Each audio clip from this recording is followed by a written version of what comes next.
Hello ನಮಸ್ಕಾರ. ನೀವು ನೋಡ್ತಾ ಇದ್ದೀರಾ ಕನ್ನಡ ರತ್ನ ಟಿವಿಗೆ ಸ್ವಾಗತ. ಶಾಲಾ ಮಕ್ಕಳಿಗೆ ವ್ಯವಸ್ಥಿತವಾದ ಬೇಸಿ ಊಟ ಸಿಗ್ತಾ ಇಲ್ಲ ಎಂದು ನಿವೃತ್ತ ಸೈನಿಕ ಎಎಂ ಜಂಢೆ ಅವರು ಆರೋಪ ಮಾಡಿದ್ದಾರೆ. ಬಾಗಲಕೋಟೆ ಜಿಲ್ಲೆಯ ಜಮಖಂಡಿ ನಗರದ ಸರ್ಕಾರಿ ಬಾಲಕಿಯರ ಪ್ರೌಢಶಾಲಾ ಮಕ್ಕಳಿಗೆ ವ್ಯವಸ್ಥಿತವಾದ ಬೇಸಿ ಊಟ ಸಿಗ್ತಾ ಇಲ್ಲ ಎಂದು ನಿವೃತ್ತ ಸೈನಿಕ ಎಎಂ ಜಂಢೆ ಅವರು ಆರೋಪ ಮಾಡಿದ್ದಾರೆ. ಇದೇ ಸಂದರ್ಭದಲ್ಲಿ ಅವರು ಮಾತನಾಡಿ, ಸರ್ಕಾರ ವಿದ್ಯಾರ್ಥಿಗಳು ಸದೃಢವಾಗಿ ಬೆಳೆಯುವ ಉದ್ದೇಶದಿಂದ ಬಿಸಿ ಊಟ ಹಾಗೂ ಬಾಳೆಹಣ್ಣು, ಮೊಟ್ಟೆ ಸೇರಿದಂತೆ ಹಲವಾರು ಕಾರ್ಯಕ್ರಮ ಹಮ್ಮಿಕೊಂಡಿದ್ದಾರೆ. ಆದರೆ ಇಲ್ಲಿ ಶಾಲಾ ಆಡಳಿತದವರು ಸಂಘ ಸಂಸ್ಥೆಗಳಿಗೆ ಗುತ್ತಿಗೆ ಆಧಾರದಲ್ಲಿ ನೀಡಿದ್ರಿಂದ ಇಲ್ಲಿ ಮಕ್ಕಳಿಗೆ ಸರಿಯಾದ ಪೌಷ್ಟಿಕ ಆಹಾರ ಸಿಗ್ತಾ ಇಲ್ಲ ಎಂದು ಆರೋಪ ಮಾಡಿದ್ದಾರೆ. ಇದೇ ಸಂದರ್ಭದಲ್ಲಿ ಉಪ ಪ್ರಾಚಾರ್ಯರಾದ ಮಹಾಂತೇಶ ನರಸನಗೌಡರ್ ಮಾತನಾಡಿ, ಮಕ್ಕಳಿಗೆ ಊಟ ಬಡಿಸುವ ಮುಂದೆ ನಮ್ಮ ಶಿಕ್ಷಕರು ನಿಂತು ವೀಕ್ಷಣೆ ಮಾಡಿ ಊಟ ಬಡಿಸ್ತಾರೆ. ಹಾಗೆ ಏನಾದರೂ ಸಮಸ್ಯೆ ಆಗಿದ್ದಲ್ಲಿ ಮುಂದೆ ಆಗದಂತೆ ನೋಡಿಕೊಳ್ಳುತ್ತೇವೆ ಎಂದರು. ಬ್ಯೂರೋ ರಿಪೋರ್ಟ್ ಸಂಪಾದಕರು ಮುಸ್ತಫಾ ನದಾಫ್. ಮುಂದಿನ ಸುದ್ದಿಯೊಂದಿಗೆ ಮತ್ತೆ ಭೇಟಿಯಾಗೋಣ. ಅಲ್ಲಿವರೆಗೂ ನೋಡ್ತಾ ಇರಿ ಇದು ಕನ್ನಡ ರತ್ನ ಟಿವಿ. ನಮಸ್ಕಾರ. ನಾನು ಶ್ರೀ ಎಎಂ ಜಂಢೆ, ಮಾಜಿ ಸೈನಿಕ ಹಾಗೂ ಸೋಷಿಯಲ್ ವರ್ಕರ್ ಜಂಢೆ. ನಾನು ಇಲ್ಲಿ ಜಿಜೆ ಸ್ಕೂಲ್ಗೆ ನಿನ್ನೆ ಮಧ್ಯಾಹ್ನ ಊಟ ಸಮಯದಲ್ಲಿ ಬಂದಿದ್ದೆ. ಅವಾಗ ನಾನು ನೋಡಿದೆ, ಇವರು ಮಕ್ಕಳಿಗೆ ಕೊಡುವಂತ ಬಿಸಿ ಊಟದ ಏನು ಇರೋದ ಅದರಲ್ಲಿ ಗುಣಮಟ್ಟದ ಊಟನೂ ಇವ್ರು ಕೊಡ್ತಾ ಇಲ್ಲ. ಅದರಲ್ಲಿ ನಾನು ಕೇಳಿದೆ ಅವ್ರಿಗೆ, ಈ ರೀತಿ ಯಾಕಂತ. ನಮಗೆ ಅವ್ರಿಗೆ ಅವ್ರ ಸ್ಟಾಫ್ನವ್ರು ಹೇಳಿದ್ರು, ಅಡಿಗೆ ಸ್ಟಾಫ್ನವ್ರು, ನಾವು ಅಲ್ಲಿಂದ NGO ಥ್ರೂ ಮಾಡ್ತಾರೆ, ನಾನು ಬಂದ ತಕ್ಷಣ ನಾವು ಹುಡುಗ ಅಷ್ಟೇ ನನ್ನ ಕೆಲಸ ಮುಗಿಸಿದ, ನಮಗೇನು ಕೇಳಬೇಡ್ರಿ ಅನ್ನುವಂಥ ಮಾತವರು ಅಂದ್ರು.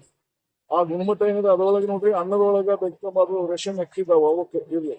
ಆದ್ರೆ ಆ ಅಕ್ಕಿ ಅನ್ನ ಹೆಂಗ್ ಮಾಡಿದಾರ, ಈಗ ಉಪ್ಪಿಟ್ಟು ಮಾಡ್ತಾರ ಆ ರೀತಿ ಮುದ್ದೆ ಟೈಪ್ ಅನ್ನ ಮಾಡಿದೆ. ಆಮೇಲೆ ಆ ಸಾರಿನಲ್ಲಿ ಏನದಲ್ಲ, ಬೇಳೆ ಅನ್ನೋದು ಇಲ್ಲ, ತಿಳಿ ನೀರು. ಆಮೇಲೆ ಅದರೊಳಗೆ ಏನಿಲ್ಲ, ಟೊಮಾಟೋದ ಮೇಲಿಂದ ಹೆಚ್ಚಿ ಕೊತ್ತಂಬರಿ ಸೊಪ್ಪನ್ನು ಹಾಕಿ ಐತಲ್ಲ, ಅದು ತಾನಾಗಿ ಚಂದ ಕಾಣೋ ಟೈಪ್ ಅದು ಮಾಡಿದ. ಎರಡನೇದು, ಅದ್ರ ಜೊತೆಯಲ್ಲಿ ಅವ್ರು ಮಜ್ಜಿಗೆಯನ್ನು ಕೊಡಕತ್ತಾರ. ಭಾಳ ಅದರ ಒಂದು 2 ಲೀಟರ್ ಇದು ಇರ್ಬೋದು, ಮೊಸರು ಇರ್ಬೋದು. ಅದ್ರೊಳಗೆ ದೊಡ್ಡ ಕ್ಯಾನ್ ತುಂಬ ಒಂದು ಮಜ್ಜಿಗೆ ಮಾಡಿದ್ದಾರೆ. ಆ ಮಜ್ಜಿಗೆ ಅಂತ ಅದು ನೋಡಕ್ಕೂ ಲೈಕ್ ಇಲ್ಲ, ಅದು ನೀವು ವಿಡಿಯೋದಲ್ಲಿ ಕಾಣಬಹುದು. ಅದಕ್ಕಾಗಿ ಏನೈತಲ್ಲ, ಈ ರೀತಿ ಅದು ಕಾಯಿಪಲ್ಲೆ ಅದ್ರ ಪಲ್ಯ ಇಲ್ಲ, ಯಾವುದೇ ತರದ್ದು ಏನೈತಲ್ಲ, ಫ್ರೂಟ್ಸ್ ಇಲ್ಲ, ಹಣ್ಣು ಹಂಪಲಿಲ್ಲ, ಮೊಟ್ಟೆ ಇಲ್ಲ. ಬರೀ ಅನ್ನ ಮತ್ತು ಸಾರ ಈ ಟೈಪ್ ಕೊಟ್ರೆ ಪಾಪ ಬಡವ ಮಕ್ಕಳು ಹಳ್ಳಿಯಿಂದ ಇಲ್ಲಿ ಕಲಿಯಾಕಂತ ಬಂದಿರ್ತಾರ. ಮತ್ತೆ ಇಲ್ಲಿ ಈ ರೀತಿ ಅವ್ರಿಗೆ ಇದನ್ನ ಯಾಕಂದ್ರೆ ಅವ್ರ ಆರೋಗ್ಯದ ಮೇಲೆ ಏನು ಪರಿಣಾಮ ಬೀಳ್ತದೆ, ಮತ್ತೆ ಅವ್ರು ಹೆಂಗ್ ಸುಧಾರಣೆ ಆಗ್ಬೇಕು. ಇಷ್ಟು ಅನ್ನ ತಗೊಂಡು ಅವ್ರು ಏನ್ ಮಾಡ್ತಾರ, ಇಬ್ಬಿಬ್ರು ಕೂಡ ಊಟ ಮಾಡಕತ್ತಾರ.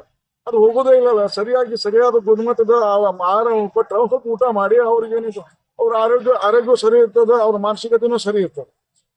ಈ ರೀತಿ ನಾಮಕೆ ವಸ್ತೆ ಅಂತ ಹೇಳಿ ಕಿಶನ್ ನೀವು ಅನ್ನ ಬಡಿಸಿದ್ರೆ ಮುಂದೆ ಅದನ್ನ ಯಾವ ರೀತಿ ಆಗ್ಬೇಕು.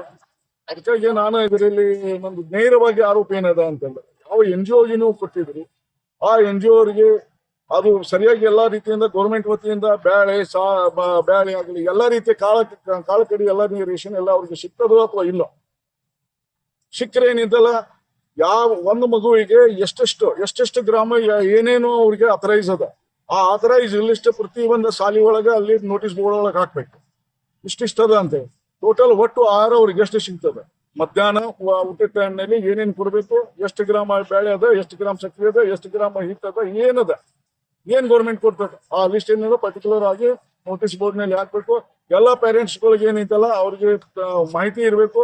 ಶಾಲೆ ಮಕ್ಕಳಿಗೂ ಅದ್ರ ಬದಲು ಮಾಹಿತಿ ಇರಬೇಕು. ನಮ್ಮ ರೇಷನ್ ಗೌರ್ಮೆಂಟ್ ನಮಗೆ ಎಷ್ಟು ಕೊಡಾಕತ್ತದ, ಅದ್ರ ಇಲ್ಲ ಅಂತಂದ್ರೆ ಪ್ರಿನ್ಸಿಪಾಲ್ ಅವ್ರು ಇದಕ್ಕೆ ಸಂಬಂಧಪಟ್ಟ ಪ್ರಿನ್ಸಿಪಲ್ ಏನ್ ಅನ್ಬೇಕು, ಎಲ್ಲ ಮಕ್ಕಳಿಗೆ ಇದ್ರ ಕ್ಲಾಸ್ ಅಂತ ತಗೋಬೇಕು. ನಿಮಗೆ ಈ ರೀತಿ ಸಿಗ್ಲಿಲ್ಲ ಅಂತಂದ್ರೆ ಏನಿತ್ತಲ್ಲ ನಮಗೆ ನೀವು ಹೇಳ್ಬಹುದು, ನಾವು ಅದನ್ನೇನಿತ್ತಲ್ಲ ಮುಂದೆ ಒಳ್ಳೆಯದು ಕೊಡುವಂತ ವ್ಯವಸ್ಥೆ ನಾವು ಮಾಡ್ತೀವಿ ಅಂತ ಹೇಳ್ಕಿಸಿಂದ ಆ ಪ್ರಿನ್ಸಿಪಲ್ ಅದಕ್ಕೇನಿತ್ತಲ್ಲ ಅವ್ರಿಗೆ ಉತ್ತರ ಕೊಡ್ಬೇಕು. ಅದಕ್ಕೆ ದಯವಿಟ್ಟು ಇದು ಒಂದು ಕ್ಲಾಸ್ನಲ್ಲಿ ಒಂದು 10-15 ನಿಮಿಷ ಪೆರೇಡ್ ಅಂತ ತಿಳ್ಕೊಂಡು ಆ ಸಬ್ಜೆಕ್ಟ್ ಅಂತ ತಿಳ್ಕೊಂಡ್ರೆ ಎಲ್ಲ ಮಾಹಿತಿ ಎಲ್ಲ. ಸರ್ ನಮಸ್ಕಾರ. ನಮ್ಮ ಶಾಲೆಯಲ್ಲಿ ಈ ವರ್ಷದಲ್ಲಿ 726 ವಿದ್ಯಾರ್ಥಿಗಳು ಅಧ್ಯಯನ ಮಾಡ್ತಿದ್ದಾರೆ. ನಮಗೆ NGO ವತಿಯಿಂದ ಬಿಸಿ ಊಟ ನಮ್ಮ ಶಾಲೆಗೆ ಒಂದು ವಿತರಣೆ ಆಗ್ತಾ ಇರೋದ್ರಿಂದ ಎಲ್ಲ ಮಕ್ಕಳಿಗೆ ನಾವು ಯಾವ ಮಕ್ಕಳು ಮೊಟ್ಟೆಯನ್ನು ತೆಗೆದುಕೊಳ್ತಾರೆ ಅವರ ಒಂದು ಒಪ್ಪಿಗೆಯನ್ನು ಪಡೆದುಕೊಂಡು ಆ ಮಕ್ಕಳಿಗೆ ಪ್ರತಿದಿನ ಮೊಟ್ಟೆಯನ್ನು ನೀಡುತ್ತೇವೆ. ಮತ್ತು ಯಾವ ಮಕ್ಕಳು ಮೊಟ್ಟೆಯನ್ನು ತಿನ್ನುವುದಿಲ್ಲವೋ ಆ ಮಕ್ಕಳಿಗೆ ಬಾಳೆಹಣ್ಣನ್ನು ಅವರೇ NGO ವತಿಯಿಂದ ವಿತರಣೆ ಮಾಡ್ತಾರೆ. ಅವರು ವಿತರಣೆ ಮಾಡುವಂಥ ಸಂದರ್ಭದಲ್ಲಿ ನಾವು ದಿನನಿತ್ಯ ಪ್ರತಿದಿನ ನಮ್ಮ ಶಿಕ್ಷಕರು ಸರದಿಯಂತೆ ನಿಂತುಕೊಂಡು ಆ ಊಟದ ರುಚಿಯನ್ನ ಮತ್ತು ಗುಣಮಟ್ಟವನ್ನ ಪರೀಕ್ಷೆ ಮಾಡಿ ಮಕ್ಕಳಿಗೆ ನೀಡಲಿಕ್ಕೆ ಯೋಗ್ಯ ಇದೆ ಅಂತ ನಮಗೆ ಖಾತ್ರಿಪಡಿಸ್ಕೊಂಡು ಆ ಊಟವನ್ನು ಮಕ್ಕಳಿಗೆ ನೀಡುವಂಥ ಕ್ರಮವನ್ನು ತೆಗೆದುಕೊಳ್ತಾ ಇದ್ದಾರೆ. ನಮ್ಮ ಶಾಲೆಯಲ್ಲಿ ಇಲ್ಲಿವರೆಗೆ ನಾನು ಬಂದ ಮೇಲೆ 2-3 ವರ್ಷಗಳಲ್ಲಿ ಯಾವುದೇ ಮಕ್ಕಳು ಎಲ್ಲ ಮಕ್ಕಳು ಕೂಡ ಖುಷಿಯಿಂದ ಊಟ ಮಾಡ್ತಾರೆ.